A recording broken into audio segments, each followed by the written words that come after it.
Hey, you got some stuff on Some you. suit. I don't know what it is. It's just a bit of probably poo. it's just a bit of suit. Probably a bit of poo.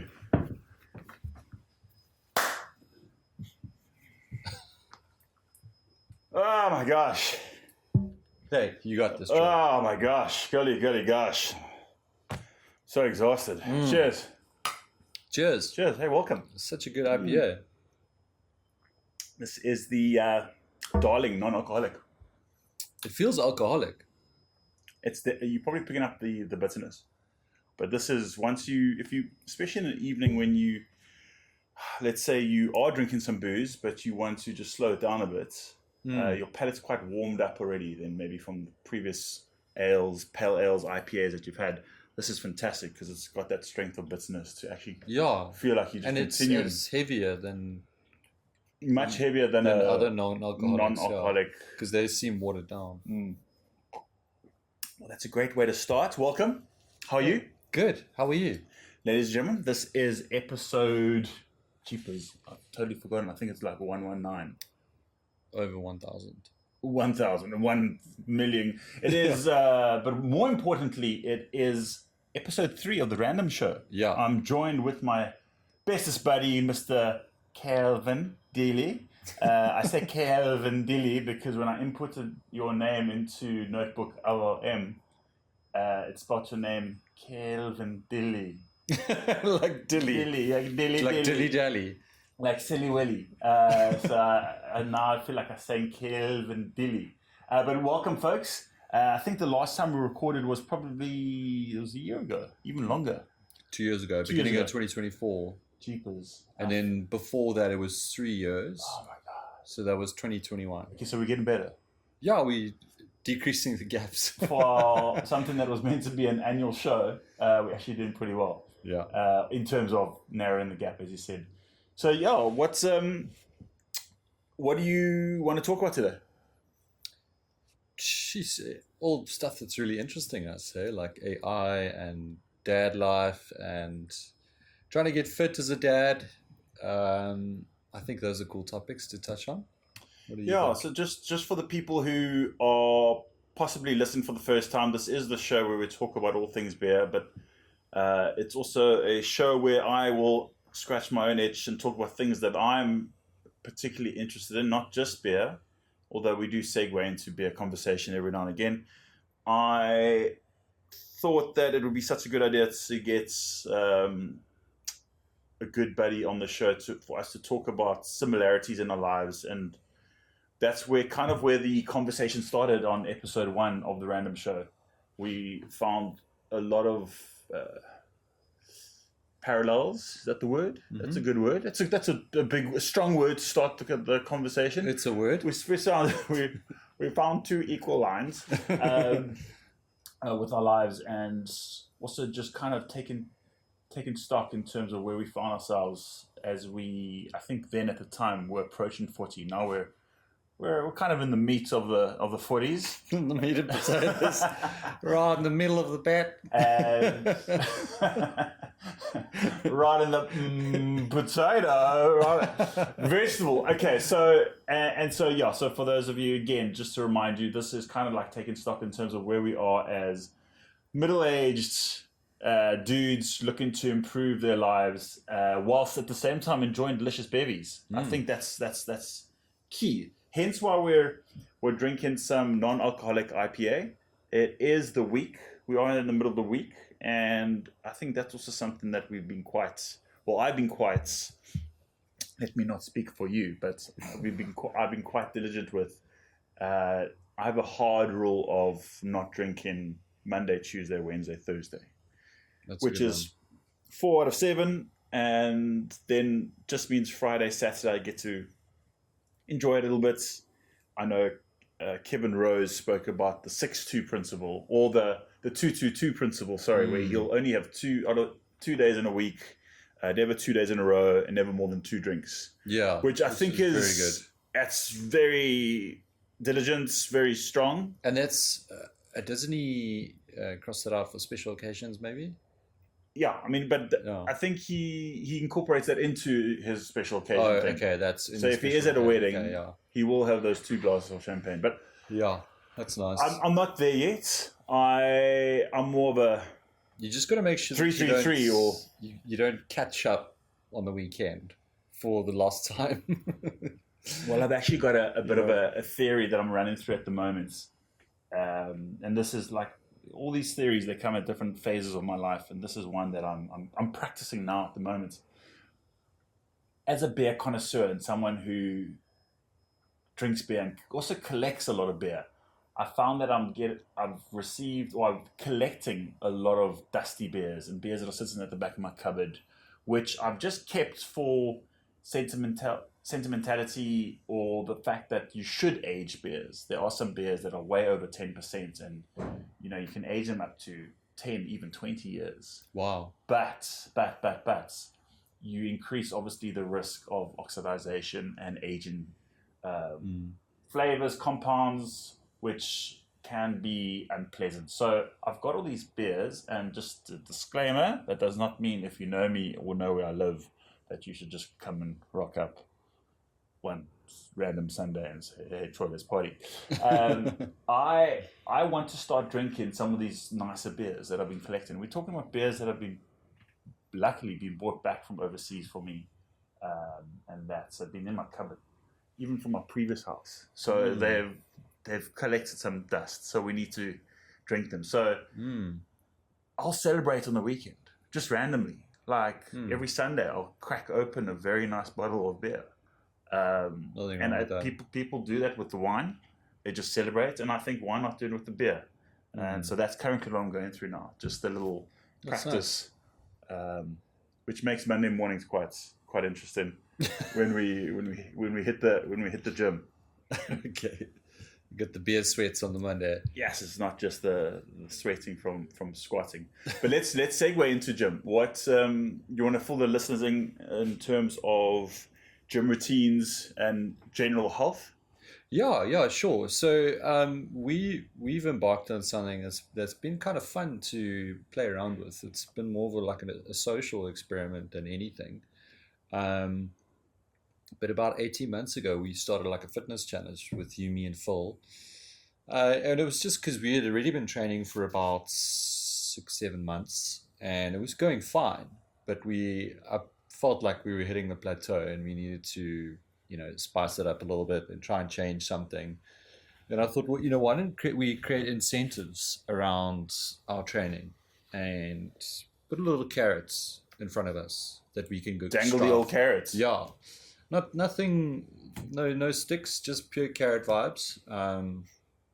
And the whole emphasis was to try and find exercises that you could really do anywhere, and were pretty simple to do. So like no weight bearing exercises, and initially we just tried push-ups, a 1-minute push-up test, and then a max pull-up test. So how many pull-ups could you do until you failed? When did we do the rowing? Was that also in the start? That was on the next one. Okay, so these challenges were 3 monthly based challenges, and then I think we did weights as well. We measured our body fat on a scale, and then we did calipers to see who could lose the most weight. Because at that stage it was like we were all huge. It was the tail end of winter, 2024, and. Phil was going through a divorce, and it was the end of winter, so we were just looking to spice it up. And I think we were, also off like a couple of years of being a parent of like very small kids, where they take priority and gym just kind of takes a backseat. So it was like reestablishing good healthy habits, and we put 500 Rand each on the table for the challenge, and then the losers would have to pay for the winners' lunch and drinks and everything, and we'd go out for lunch. So it wasn't a huge train smash in terms of financial loss. No. But it was an incentive enough to not want to lose. Yeah. I think I've repeated that to you before, like, and Tim Ferriss talks about it before in some of his earlier books. It's the urge is stronger not to lose rather than to win. And I thought that's a great motivator for us, and especially if it's a good mate and a good group of friends Yeah. with a lot of banter. Like, you don't want to be the donkey.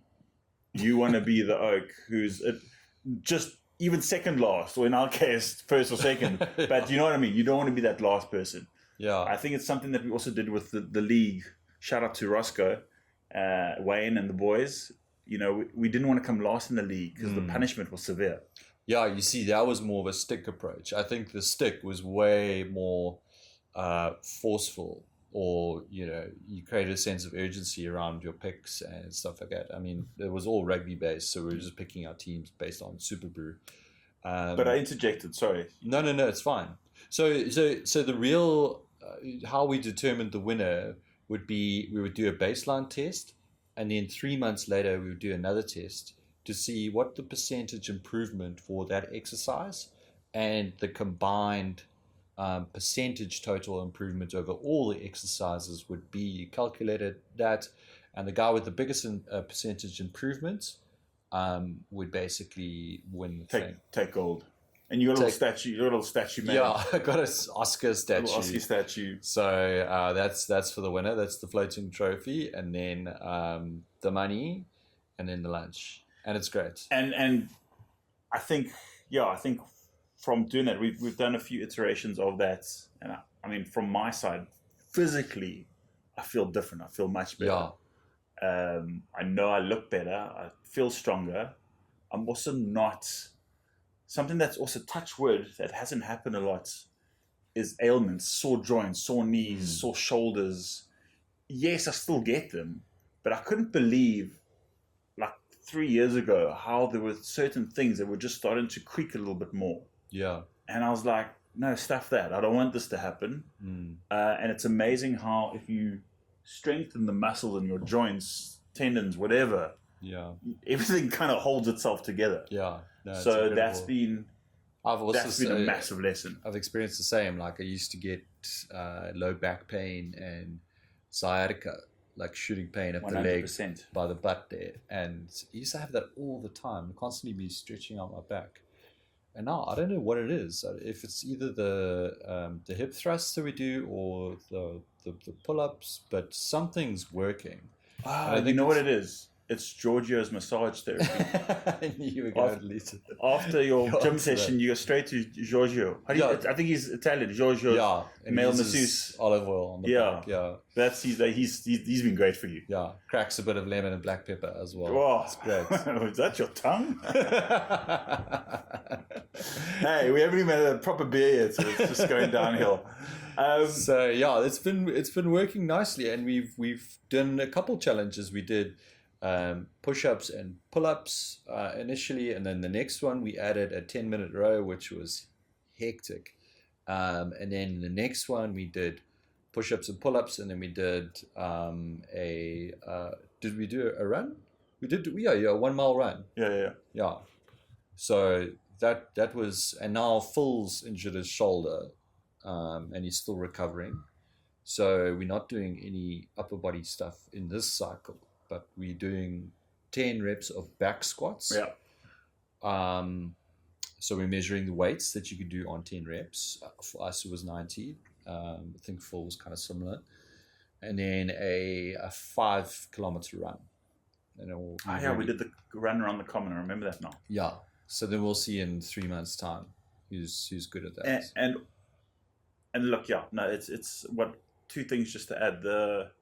It's amazing when you get into this kind of thing, you start to understand what VO2 max is, how it gets measured, what kind of chemicals get released, testosterone, how it gets depleted as you get older. And we've been, I say, bombarded in a nice way in terms of information that we've shared on the group, in terms of what similar guys our age on YouTube or wherever have been talking about. So it's really like, take maybe your different generation, your parents' generation, they didn't have this kind of information like at your fingertips. So we're certainly lucky in terms of, like, if we need to make a hard right-hand turn, we can do that. Yeah. Which leads me on to the next thing in terms of tracking calories. One of the other things we also used to do, we used to make each other wraps. We haven't done that for a while. We used to make each other 5 lunches a day, because we also found that if you meal prep leading up for a week, it certainly cuts into the time every day, but also then you start to look after your macros. You want to run us through that? Talk about protein as well. Yeah, definitely. So I mean the whole. I'm going to get you another beer. Yes. So just keep talking. Okay. So you get the beer. I'll keep talking. So the ethos around that was that we thought we're experimenting in the group. We're trying out different stuff, trying out different exercises, and I kind of after the first cycle and going into the second cycle was like, I'm really not getting protein, because a lot of the evidence in the literature was saying that you need 1 gram of protein per pound of body weight. So for me, there would be 200 grams. And I was like, wow, that's a lot. And then when I actually tried to get that to stimulate this muscle growth and get better, I was finding it very difficult. And then, I was like, okay, cool. Let me see how I can track my calories better to try and make sure I had this protein thing. So we got into this app called MacroFactor, and then after that, we got into MyFitnessPal, which is a free version. And you started tracking. And I started looking at the gaps that I had in my daily intake of calories. And then I was like, oh my God, I'm just totally dropping the ball on lunch. And not, walking out the door, having a nice breakfast with eggs and everything, and then walking out the door and not having a plan. So I was like, let me try something. Let me make wraps. And then I made wraps. And I was like, flip, what if we could do this in the group and we all make wraps for each other? So we do 1 bulk amount, which at that stage was about 20.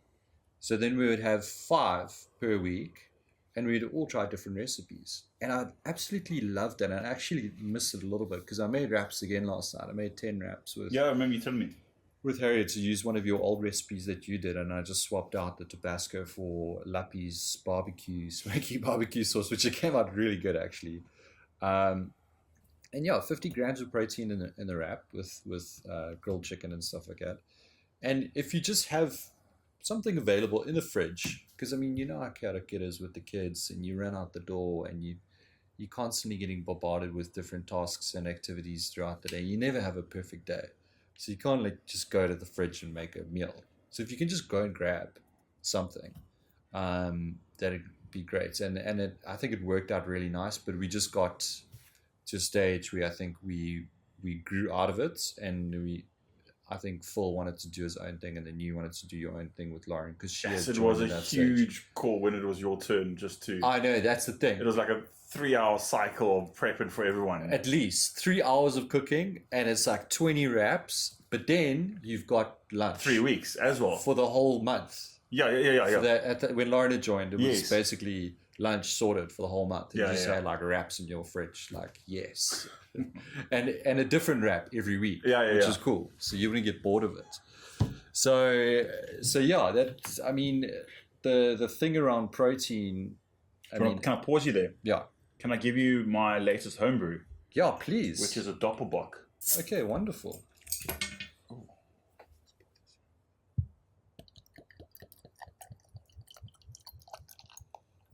Looks nice. This is the one that we were meant to have on the camping trip. Did we not have a little bit on the camping trip? No. I don't think you brought it along because it wasn't ready or something and needed more time.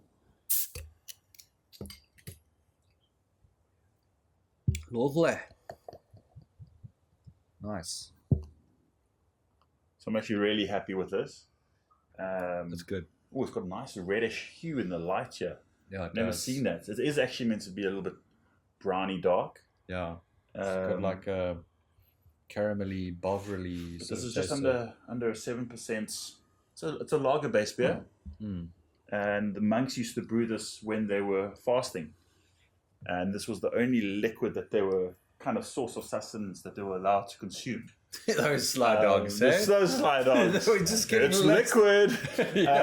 We're not drunk, we're just happy. And obviously water was not as safe to drink back in the I remember they used to make like meads and stuff, like a like a mead that they would just drink around the house. So even the kids. Well, that was called a table beer, as a whole different structure in terms of the alcohol and the runnings off of the water. But yes, it was a lower concentration of sugar, lower concentration Of alcohol. So yes, kids were drinking it because it was obviously safe. But Yeah.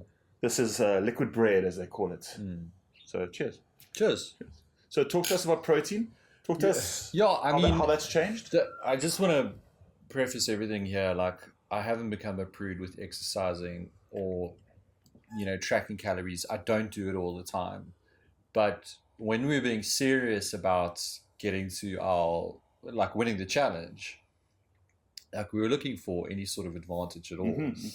And, diet became important for losing weight and putting on muscle and all that kind of stuff. And I really saw the value in doing like a calibration exercise. So when you haven't been eating well for a long time, you actually don't pick up how you are eating badly, and you don't know what's in your food. Yeah.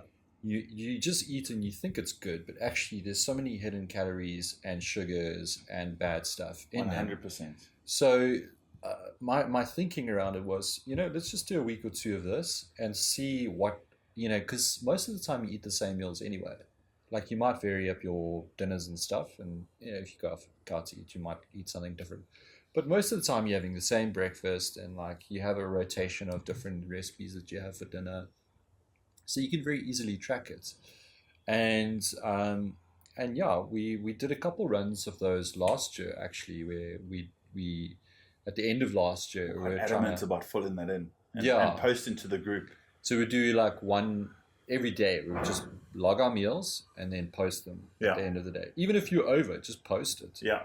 It creates accountability. 100%. And I think that's the whole idea around this group and the tracking at that stage. And the challenge, Yeah, was accountability. Like having skin in the game, having accountability, and and then we did it for a couple of weeks and then we dropped it and it was fine. But I think the important thing, the takeaway here is that, like you said, you don't want to be a prude about it, but also, now your baseline has been reset in your head subconsciously in terms of, what's good for you, where you should be hitting your targets. I could easily go through a day. Protein satiates your diet more than any other macro, but it is one of the hardest and more expensive parts to fill up on. Yeah. So talk to us quickly just about some new findings that you found in terms of So a lot of guys used to think that it was 1 gram per pound of body weight. So for us it would be like 200 to 220 grams of protein per day. Yes. It's a lot. It is a lot. Yeah. If you think like an egg only has like 8 grams, you need to eat a lot too. And just because a steak is 300 grams doesn't mean there's 300 grams of protein. Yeah. So they all have varying degrees of protein, but there was an interesting video that touched on new literature around that, and they said you actually don't need that much. You can survive, and it was looking at low to medium protein diets versus high protein diets, and they found that the physical benefit was actually negligible when you looked at like a medium protein diet versus a high protein diet, which would be that 1 gram per pound of body weight. So I just basically look to get around 150 now, and it's been working nicely. Yeah, it's a lot less stressful, I guess, in terms of like making sure you have to. Yeah, and you're having a protein shake at the end of the day. It gets a bit hectic. So I'll have like 1 protein shake, maybe like 10 grams of creatine, and then just eat normally throughout the rest of the day. And just to dive a little bit deeper, what kind of protein?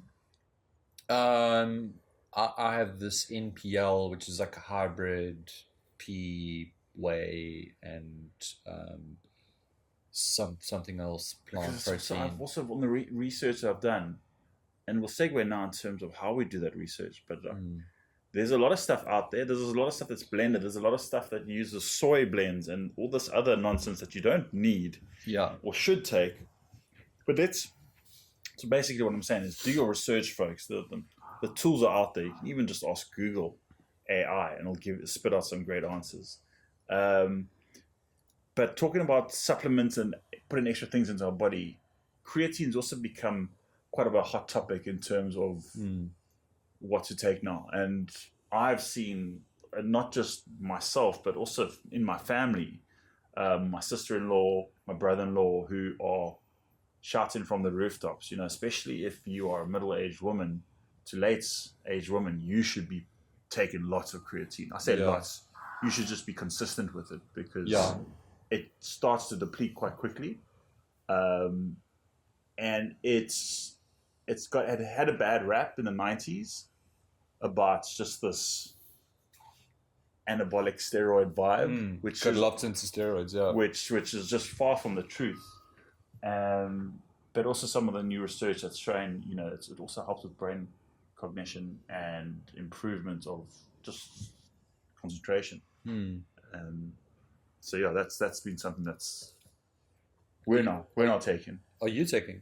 I take every now and again after a gym session. Okay, cool. Yeah, I kind of got out of it for a bit, but I'm getting back into it now. But I would take like a higher dose, and I was, when I was studying for, writing my thesis and stuff, and trying to concentrate at night.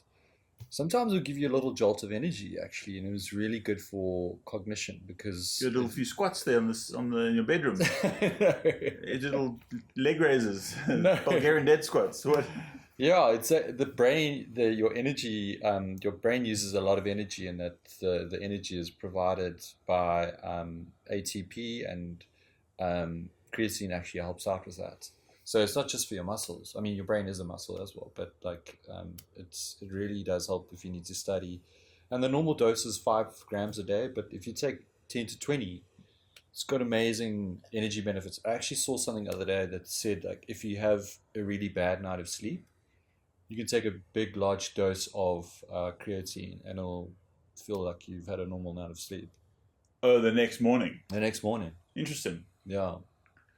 I still maintain over taking anything. If you have a good, and I'm talking about a hard gym session, you sleep lights out. Yeah. I've been sleeping really nicely, and I think yes, the one part is the increased gym activity. Also, the fact that my kids are now, touch wood, sleeping through the night. Nice. Good. Well finally at that stage. I think the last 2 episodes we spoke about how it's just we had babies constantly being woken up at the middle of the night. So now my kids are sleeping through, but also what that means is now I can structure my sleep in a way that I wake up at 4:45 every morning and go to bed no later than 10. So I know that I'm getting a good foundation of sleep. And with that sleep, with the day's activity, when it comes to lights out, I'm literally lights out. Good man. Sleep's been really good. That's the way. It is the way, hey? That is the way. Hey, cheers. What do you think of the beer? I love it. It's nice, It's very nice, yeah. Yeah, it was like... I like how we started on a non-alcoholic, and then it just took like 20 minutes for us to be like, no, let's have a proper beer. No, come on, yeah. I mean, it only happens every 2 years. Exactly. Let's segue. Because we just got so much to talk about, and I think You want to talk about supercubes? We can talk about supercubes. I was going to say we could also talk about some other supplements we're taking, but we kind of touched over. I think last time we spoke about zinc, iron, B12, slow mag, things that we're taking. Mine hasn't changed. I take exactly the same. The only thing that I've added is omegas. Oh, really? Yeah, because it was one thing I've been missing. So I take slow mag, Effaflu, Neurobion every day. The first 2 in the night for sleeping, and then omegas. Huh. Yeah. So it's actually helped quite a bit, and I noticed the difference. Yeah, maybe I should get into that.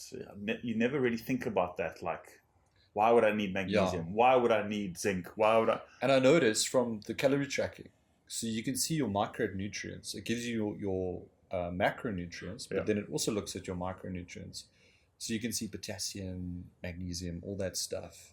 and I was constantly seeing the Amiga column quite low, and I was Yeah. like, oh man, I need to sort that out. And But that's primarily from fish. yeah, but I But saw also- such an also- interesting video the other day. Yeah. There's this plant that grows naturally around This is where I'm recognizing it from. Yes, tell me. purslane. It's like it looks like a smaller version of The speckboom. Speckboom, that one over there. So it's not speckboom. Yeah, it but looks like speckboom, but it grows in the cracks of like in between the bricks, and apparently there's EPA or something like that, very similar to what you would find in Amigas in fish, and it's got the same amount, if not higher, in it. So you can just go around and look for that and chart. It's got like slightly red stems, kind of like speckbone, but like not as doesn't grow as big like big plants. Just like little ground creeper. I am actually very excited about the potential of future diets. I'm going off on a bit of a tangent here, but I went to Kirstenbosch yesterday with my son. There's a little section there where they talk about healing plants, and there's another little section where they talk about edible plants and what they all kind of have in benefits. And I thought that was so interesting how we haven't really sped up with that. Like you've got all these plants in the world that have medicinal values, that have medicinal purposes, and how it's really part of an ancient human existence or belief system, and it's just been pushed away by modern medicine. But now we're going to start coming back to that. Yeah, I think it will come back. And also with the introduction of AI and all the information that is available to us. But let's not jump straight into AI. Talk quickly about your magnificent cubes. Oh yeah, I mean, You swear by them. You do not shut up, Jim. You just keep going on and on. no, it's just something cool that I found on YouTube, because I follow like a lot of guys that do cooking and recipes and just like optimization. And I found this one channel who did this chicken stock recipe, where he did a chicken stock in a one pot, and you cut up a whole bunch of chicken, like a whole cooked chicken, and put it in the one pot, which is like a pressure cooker. Did his chicken stock, came out amazing, and then he was touting that you must use these super glue cubes. So they're basically like silicone Ice blocks.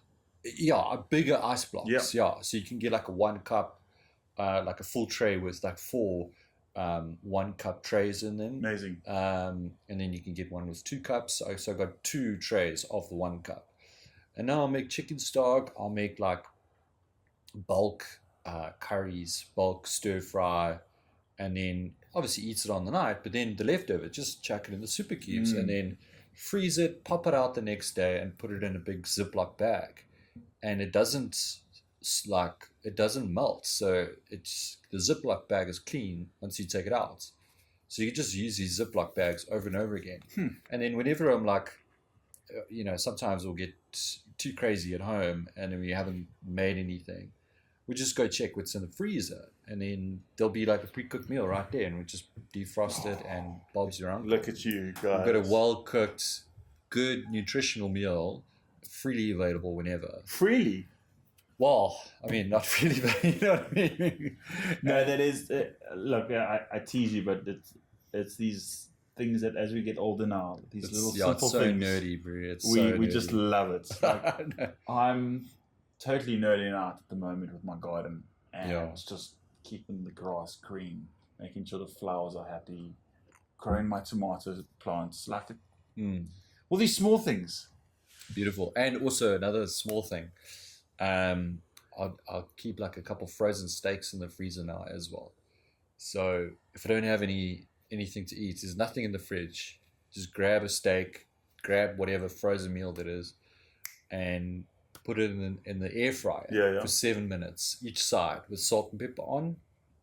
Comes out perfect every time. Perfectly every time. Oh my God. 60% of the time it comes out perfectly every time. Every time. Except it is 100.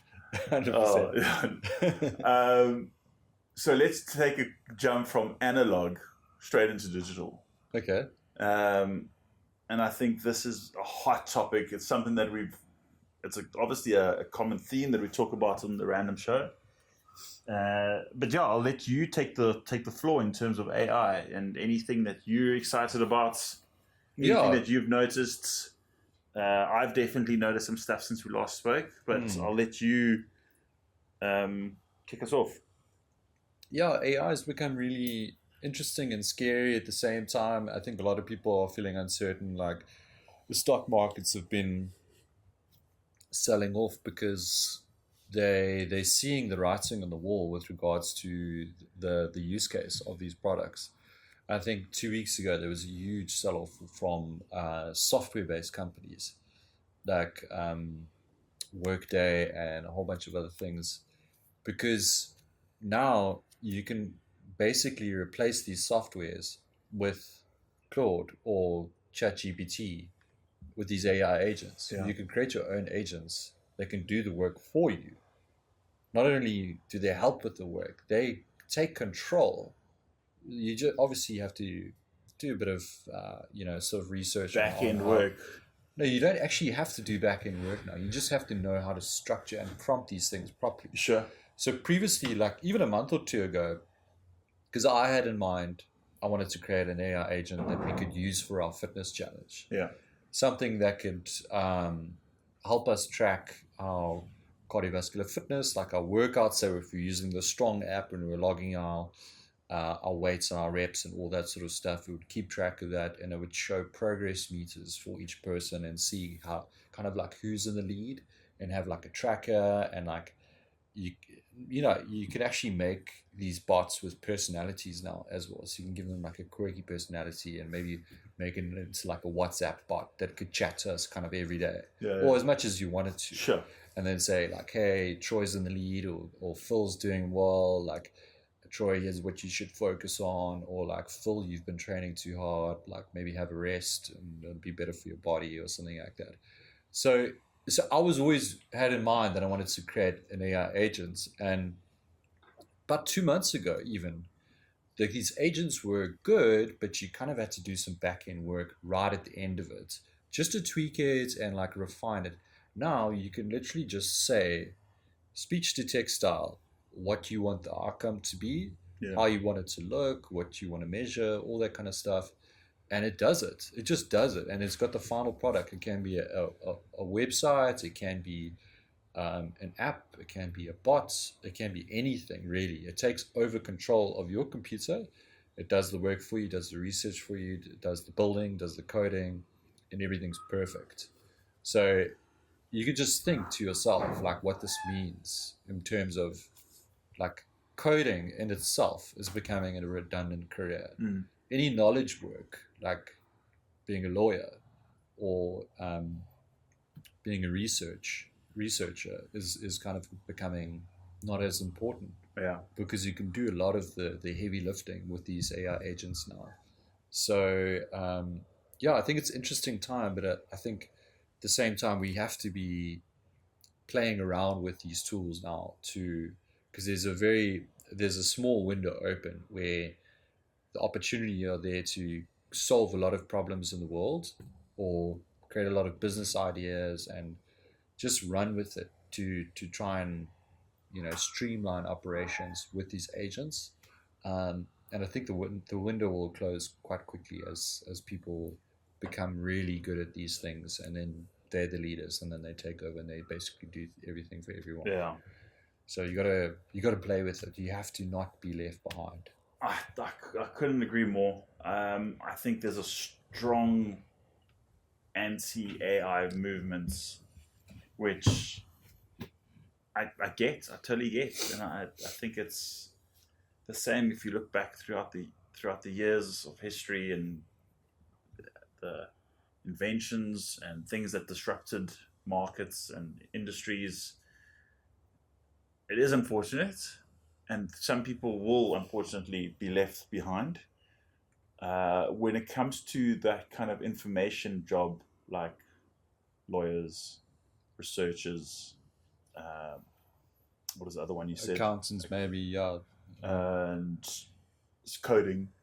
I do I do say yes, 80% of those kind of jobs will fall away, but I do feel it does leave room for specialized positions. So Yeah. you could become a specialized advocate or I think an I think the accountant. gap will be a tastemaker within that space, whatever space you're thinking of. So, The- say with your kind of field of expertise, your skills, you could create your own PR agency, where or marketing agency, or just agency in general, where you could create a bot to do the marketing, to do the PR work, to control the social media channels, and then you will just be steering and saying, okay, that needs a bit of refining. That's good. That website looks tight. Let's try and make this a bit more bougie. Like you become the tastemaker. yeah. And if you've got experience in that firsthand, which you do, you could really take over all of those roles and do it by yourself. No, it's scary and it's also exciting, but it's also um, daunting to think that it's just going to be computers talking to one another in the next few years. Yeah, I mean, it's already happening, isn't it? 100%. You heard about that social media channel social network that they created, and then they were talking about us on there. I did hear that. Yeah. I did hear that. Crazy, eh? It's yeah. Lots of ways in which you can like skin the cat, also get scared about it. Yeah. Hopefully the robots don't skin us. But I'm definitely trying to use it now for expediting or rather speeding up a lot of the process that I do. I used to use a lot of Mid-Journey Yeah, for creating how's that going for you? posters. I've completely stopped because I found it's become irrelevant. Yeah. And that's also the scary thing, is that I used to pay, I think, $10 a month. And I loved it. And I think the last time we spoke about it on the show, I was like, you need to become an expert prompter, which there is still some truth in behind that, but a lot less now. And I think there are so many improvements and developments within, if we want to be specific, from the image creation point of view. And another double down in terms of an example, I use, for my artwork on Beertime, I use mock-ups. So I'll want to put, for example, one of my artworks in an imaginary or recreated frame that's hanging on a wall with the window and the light coming through. Previously, and these websites still exist, you have to go and you have to pay for the pro version. And if you wanted that A-frame with the wooden, dark wood, you'd have to pay for that, and it would superimpose, it'll do a great job, but it would be, you'd have to go through these walls, pay for it, subscribe, and there are literally hundreds of websites like that. Yeah. Now, if you have a simple AI program, for example, Firefly on Adobe, it does it for you in seconds. Oh, amazing. And I've got the Adobe subscription because I use it for Photoshop, Illustrator, InDesign. So now it's all like, everything else becomes irrelevant. Yeah. And as exciting as that is for the companies that are leading now, it's also scary because in 6 months it's going to change. There's going to be something else that comes along. Yeah. Yeah. And it will get to the point where it's going to be free, I think, where people will start offering free, but then again, nothing is ever free in terms of what they're using the data for. But yeah, things are just changing so quickly. And also, to go back on your points, I wanted to create an app a year ago based on the challenge that we talk about in the gym. And AI gave me some prompts, and it was just not getting me over the line. It wasn't finishing the app for you. Yeah. It wasn't. It would say it's so easy, and I'd say it's not easy, and they're like, "Oh, my bad." Yeah. But now it's got to the point where there are apps, there are AI apps out there who say, "We will create the app for you." Yeah. Quickly. I think you need to do that again with Claude Opus 4.6. 100%. Yeah. I tried 4.6 today. Just if people don't know what we're talking about, is it a generation of the language model? Yeah, it's a new generation or new updates to Claude's. Like any program, I've got language version models. Windows 2.0, Yeah. Windows 2.1, or Yeah, they all have different language models that So I are don't know if there trained is a on. Windows 2.0. I don't use Windows. Sorry, folks. Yeah, Windows 95. Windows 95. So yeah, they're all trained on different data or trained in a different way, and then are, more efficient. less bugs, more efficient. Yeah, exactly. So the latest one is really clever with taking initiative, and obviously you can take control of the person's computer now, and completely run things with an agent. So for 2 years ago, when prompt engineering was important, I think that's still important, but even more important is now agentic engineering, where you will be controlling these agents and having a whole fleet of agents working for you and doing tasks for you. So yeah, the possibilities are endless now. How's it beer? Good. It's a little bit light. You could do with the refresh. Should we have another alcoholic one? Yeah, why not? Why not? Do you know what one I do have in the fridge though? I think we should drink. Why don't you talk? Just talk to all the single men out there and tell them more bit about yourself. No, I'm not available. What? Yeah. Okay, I've got some. I want to say old, but they are from November. But these are the pisang beers that I made from last year with Jake from Afro Caribbean, Lekker pisang. and this was the 6.5%. Oh, was it that heavy? Yeah, it's Wow, yes. It jumps up on you, eh? Just creeps up on you. Look at us, just sneaky banana. Yeah.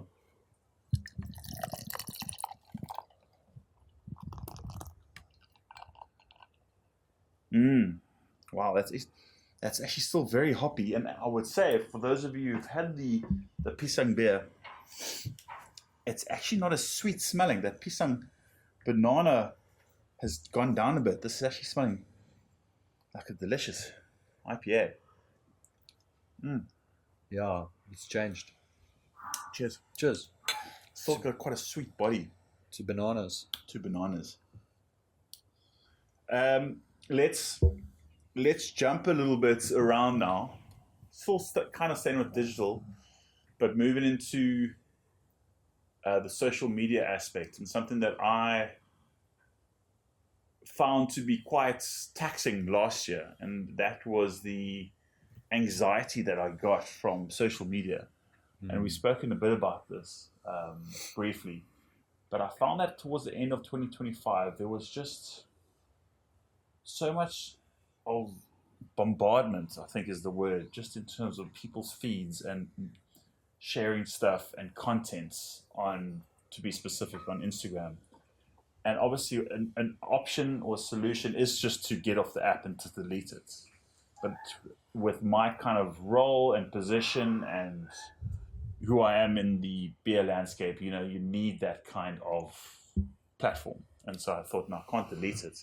But how can I actually get around this? Because, again, I was just feeling so worn out by everyone's different opinions, different angles, different subjects, different conversations. And so I thought, well, let me actually have a bit of a declutter, like a spring clean. And I was actually quite chuffed with myself for coming up with this idea. And I know people have done this before, where they've done Facebook culling, where they've culled half their friend list because they no longer speak to them or see them. And this is something, I guess, very similar, where I've just decluttered all the people that I followed. And the goal was to get rid of 80% of the people that I follow. And again, this wasn't something to be nasty to them, but it was just literally for me just to remove them if they weren't serving any purpose. And I did find that there were a small percentage of people's posts that were just really depressing, or just not funny, or just, what is this? And I managed to get it down to 300 people, which I thought was From 2,000. Gee whiz. You had 2,000 people that you were following. Yeah. Wowie. And you look, these are, I've had Instagram for 10 years now. These are accounts like, if let's say you have a beer from AB or XYZ brewery, cool, let me follow them. Or a brewery that I went to go visit in Missouri, for example. But they don't post anything, or the account has no longer posted in the last 4 years. So I was diligent about this in the holidays, and I just removed. There's actually quite a cool setting. If you go into your people that you follow, you can actually go into, you tap something in terms of your people you follow, and it actually gives you an option of the people you least interact with. Oh, really? And you can just click on that and just remove them. It's amazing. So I did that for a lot of things. I'm still following you. Don't worry. Good. Well, I don't post a lot. I'm quite bad on social media. But what it's done, I'll give people the answer. What it's done is that it's removed a whole lot of anxiety. It's also shown me what I'm interested in. And I would say, again, 80% of the people and the content that I'm following is all creative based. It's all artists. It's all illustrators, people who are practicing on a regular basis, whether it's through different mediums of paints, charcoal, drawing, spray paints, abstract realism, expressionism from around the world. And that has led me to a huge realization in terms of not just my content and structuring my social feeds, but in terms of who I am and where I gravitate towards. So that's been a very big eye opener, and it's actually led me to a whole new shift in terms of how I'm proceeding with my life. And to get real here for a second, I've always thought of art as being something I can fall back on, something it would always be there. I always knew I was good at it. I've won awards before and whatever, like cool. I can paint, I can draw. But I was never like, should I do this for a living or continue it? And it just dawned on me that actually, Troy, you actually need to dive headfirst into this and not wait until you retired to pick up a pencil again. And it was always that one thing that I thought that I'll do one day maybe. And it was like a light bulb moment that just hit me. And I was like, Troy, you need to be more creative, more painting, more drawing. And so that's been the shift for 2026 that I've jumped into head first. So people who have seen my content recently, it's very much art focused on my beertime feed. And I'm super keen for it. So I've obviously love beertime. I love the IP. I love the brand that I've built over the last 10 years. And that's still going to be going because it is a celebration of 10 years. And it's just that now the beertime needs to be more beer and art focused. So there's a lot of cool things that I'm excited about. And I am super keen again to start but the podcast. Let's just push pause there.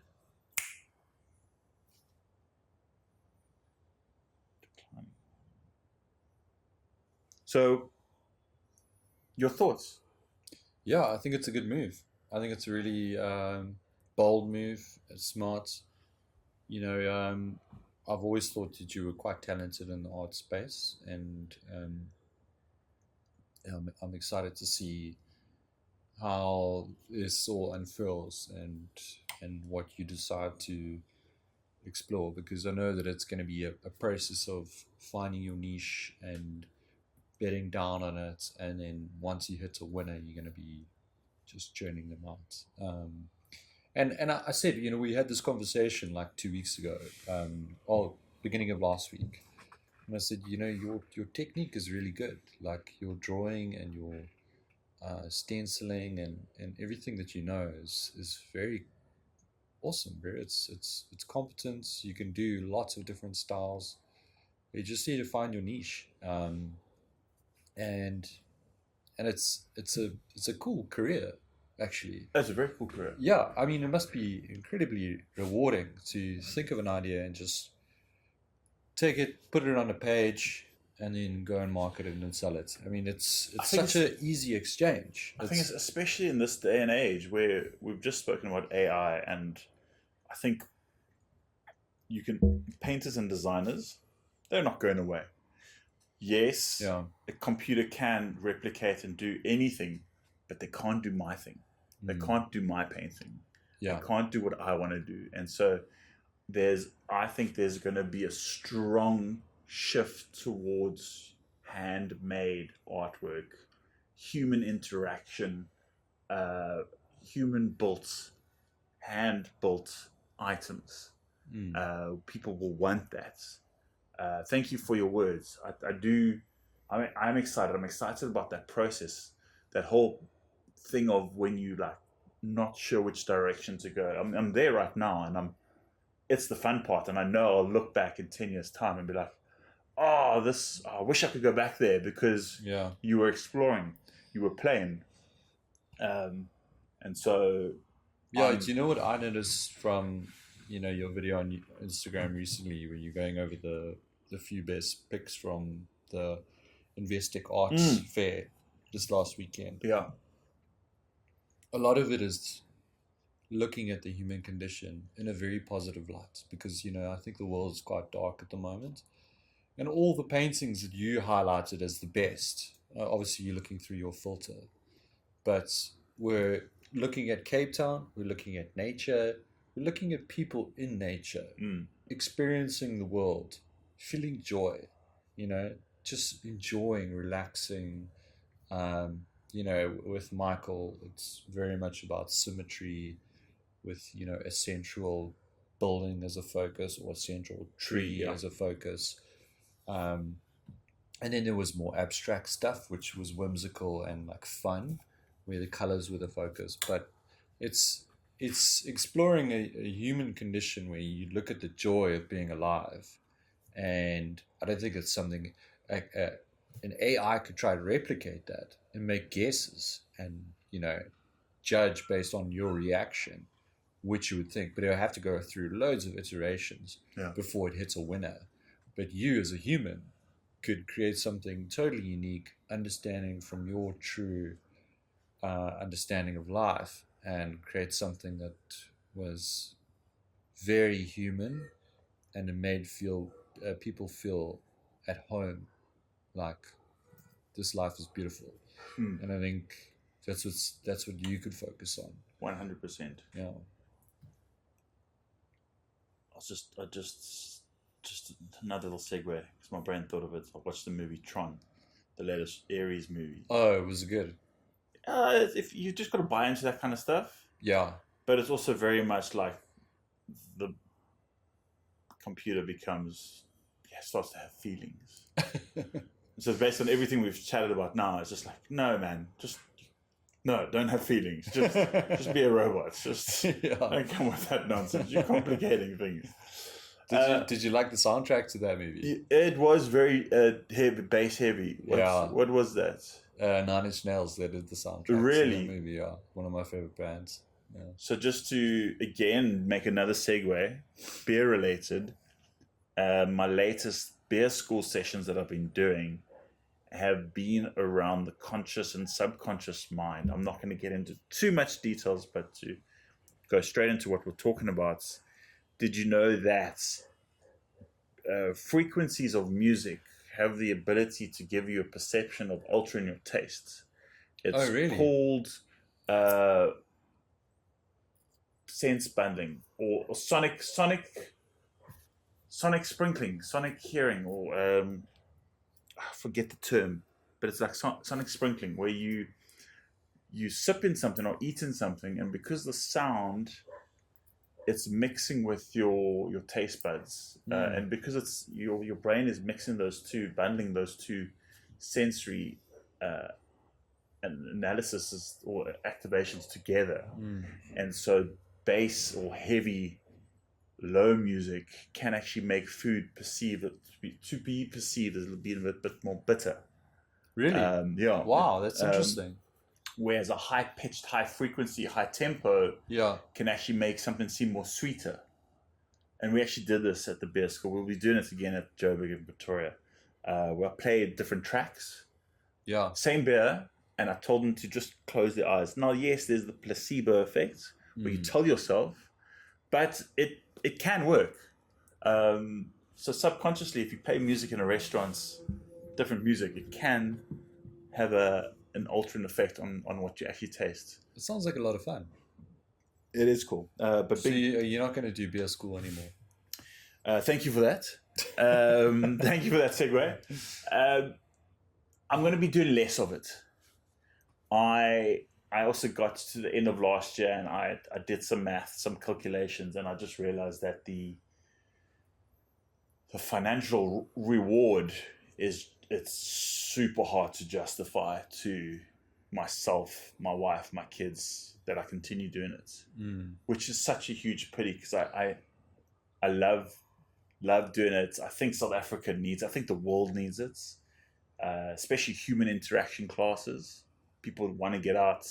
They want to drink beer, obviously. Yeah, I agree with you. It's just that it just wasn't a reward in the bank, and it's also partly why I've shifted towards arts, and this might be seen as controversial. Whoever thinks it's not meant to be negative. It's just a realization from my point of view. I've been in the industry for 10 years now, and I still don't have a Lamborghini. I don't want a Lamborghini, but you get the point. Yeah. And if I am going to make bank, if I am going to be successful, if I'm going to be known for something, it's going to be with art. Yes, beer is going to be a fantastic hobby. I'll never stop drinking beer. I'll never stop homebrewing. I'll never stop judging. I'll never stop pretty much anything, my podcast, anything that I've done with beer. But it's just exactly that. It's a great intellectual property. It's something that I enjoy doing. But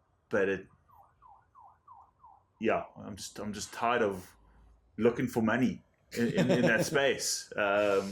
Which again, don't mean to be negative, but I just know that I need to move on to pastures where I'm gonna.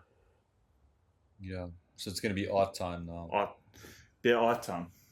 Art time? But beer time? Beer time. No, I've also thought about that. Like, I'm just gonna keep beer time as my brand, but the art will still infiltrate in different ways and means. Sounds good. No, I did. I'll back you. Hey, shot man. How's your beer? Good. This is very. Oh. Wow. Your camera came on. Oh, that camera just dips.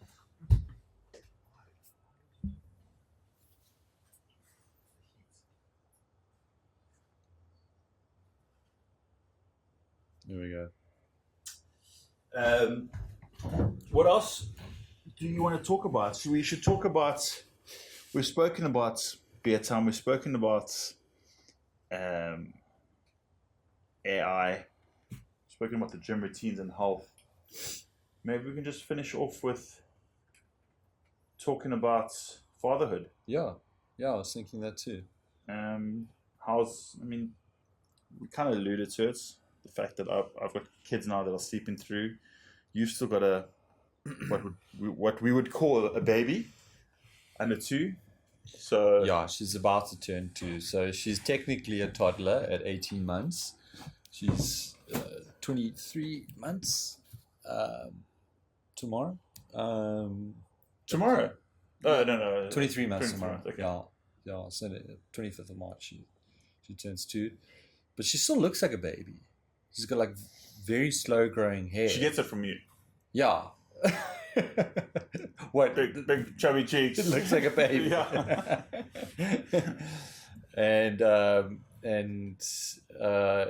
She's not like a super big baby, or a super big toddler. So she still looks like a baby, but she's like chatting away, like saying little phrases, and very, very cute. Oh my word. She's very dramatic. Don't you feel that's one of the things that social media has given us is guess, inspirational videos and speeches and talks and the bombardment of information and advice led videos for us just to appreciate these moments now. Yeah. That's Big one thing time. that I've been like a bloodhound with a straight tail up, antenna up, like focused, Yeah. sharp focus. Like when my daughter or son says, "Dad, come here," or "Come lie with me," or "Play with me," or "Help me this," it's just like drop everything and Yeah. go straight there and just like, cool, what are we doing now? Because you'll never get that again. Yeah. No, it's great. I think there's definitely been a shift with parenting styles. Like, but I think it goes in phases. Like I think like in the last 10 years there's been, or maybe longer, but there's been a lot of like child forward or child progressive or child focused parenting Yeah. where it's all about the kid. And I think we're starting to see now where there needs to be strong traditional values to give the child bedrock to grow out of. They need a strong foundation. So yeah, I've been playing with my children, but I've got 3 kids at home.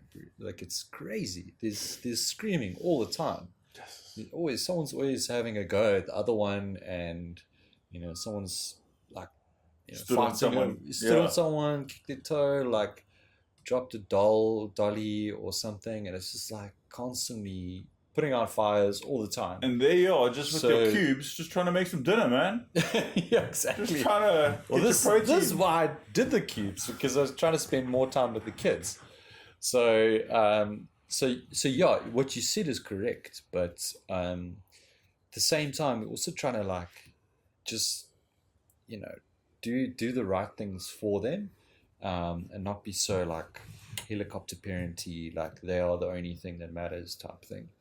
So we're lucky. Harriet and I work very like we're not in the office all the time from 8 to 5, so we can be around them and enjoy them all the time. And yeah, we absolutely love it. That's one thing I want AI to do. Less time for parents to be at work. Yeah, More time for parents to be at home. Because I think that's one of our biggest crimes in modern day society now, where it's become acceptable or the norm for both parents to have a job. Yeah. And for both parents to go to work 9 to 5, 8 to 5, whatever. That kid must go into school and get an au pair or someone to pick them up, and then to come home. Like that's, I think that's cruel. So I'm looking forward to the day where, and it's going to be soon. I believe it's going to be soon. Hopefully soon for some of us, where we don't need to have 2 jobs. It's wishful thinking, but yeah, it's an unfortunate thing. I need to get painting. You need to get painting. Yeah, you do. Yeah, I think a lot of, maybe not all women, but like a lot of moms would actually prefer to work less and be around the kids more. Even me, I'd love to be around the kids more. I wouldn't like to work all the time, but if I had a choice, and I had to choose between being around them or providing so that the wife could be around, I would love to be that sole provider. Yeah. And let my wife just take a load off, and she could work part-time or something, because she completely- really does. I mean, she's a qualified gynae. She wants to, even though she's qualified, she wants to be at home with the kids. Yeah, exactly. Because she understands it's such a fleeting phase, and this phase is important for the kids. This like first 1,000 days is the most important time in their life, where they learn from you, they get their secure attachment or not secure attachments, and that leads to far-reaching ramifications down the rest of their life. And if you have such a strong bond with your parents, it really does secure you and help you make better decisions later on in life. You don't have to be perfect. And it's actually, I think sometimes being a little unperfect is actually good for the kids Yeah, sometimes. You know, little mild mini traumas here and there. What, from the parents? Yeah, just to make sure that they're funny later on in life. Um, Oh yeah. but yeah, I think being around the kids is really important, and hopefully we can get to a stage where maybe AI takes over some of the menial stuff, and we can do still some jobs, but like less, and have a good quality of life. I'm really hoping for that. Um, and then we could focus more on like into family, into community, into society building of family structure We're with going that way. community structure 100% we're going that way. national structures, and you could really like create this cohesive, group of people together working together for the same common good. Because right now things are very fractured. Jeez, it's insane. I know you've pared back from news and stuff like that, but Yeah, it's so divided. It's a little bit overwhelming. It is overwhelming. But as I like to say, you need to be the spark, especially when it's dark. Mm. And It rhymes, so it must be true. Thank you. I thought so too. I thought so too. Is there anything else you want to chat about before we bring this plane into land? You want to talk about your sex change surgery? I'll put that on hold. Oh, really? Okay. Yeah. Yeah. I feel like I just need to. I haven't lived really as a man yet. I need to really fulfill. Need to do more squats. I need to do more squats to get that testosterone. The testosterone is still quite high, so let me keep that going. Yeah. I was going to take that conversation in a very different direction, and I just stopped myself. Why don't you tell the audience what you're going to do with your art, what you're keen to explore? I think for people who follow me, will see that there's a lot of stuff happening at the moment. There's a lot, but we've spoken about this, where there's a lot of exploration, and not just with content, but also with style. And I think what I've seen is that artists, whether on Instagram or old school artists through a gallery or whether you've got their book, they all have their own unique style, and they own that style, where you would be able to identify a certain artist just by looking at an artwork. How do you develop a style? I think it's through practice and trial and error and experimenting and copying and stealing and developing your own thing. So that's kind of where I am now. I'm looking for that, but in the same breath, I'm also wanting to explore and to do different things, not just focus on one style. Like an obvious example is I could become known as the beer artist, and maybe I will one day become known as the beer artist. But there's also the equally weighing subject on the back of my brain is like, you need to sell some artwork. And maybe it's not too niche right now. Maybe it's more of a commercial aspect, or maybe more of an open subject like nature or people in nature, where people can relate to that rather than a beer can. Yeah. So it's not that beer can and beer art will go away. It's like I still want to do that. I still love it, but I need to create other work that kind of incorporates that. So I have these ideas. I have this vision. Rather than talk about it, and I believe this, I must just do it. Well done is better than well said. Yeah. So you know what I find with those artworks that you highlighted in your Instagram reel recently, it's like it creates a feeling, and it's almost like you should try and feel that feeling, and then reverse engineer that feeling.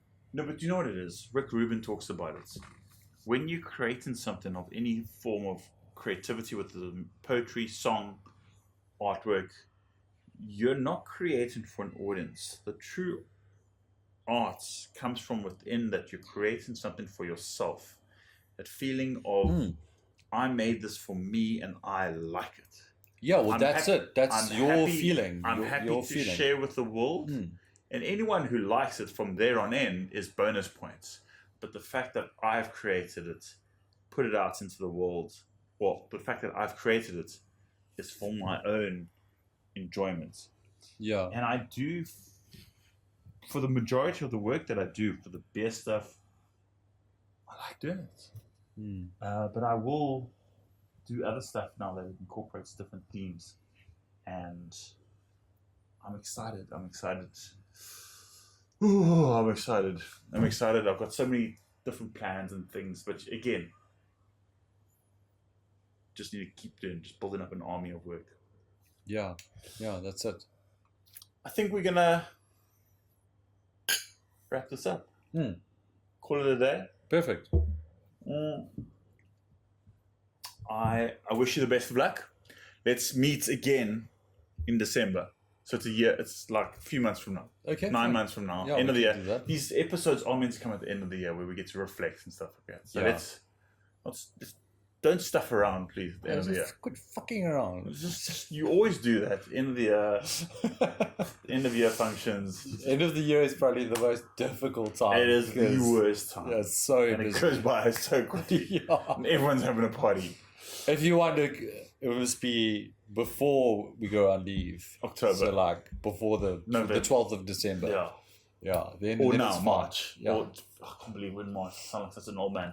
Okay, let's thank everyone. Thank you very much for listening. Calvin, thank you for joining me. Calvin. Pleasure being on. Dilly. Calvin Dilly. Dilly. And yeah, these beers were good. And I think we got through a lot today. So let's touch base again in a few months' time. And to all our listeners, thank you for listening. I hope you enjoyed the journey. And we'll see you soon. Ciao, ciao. Bye.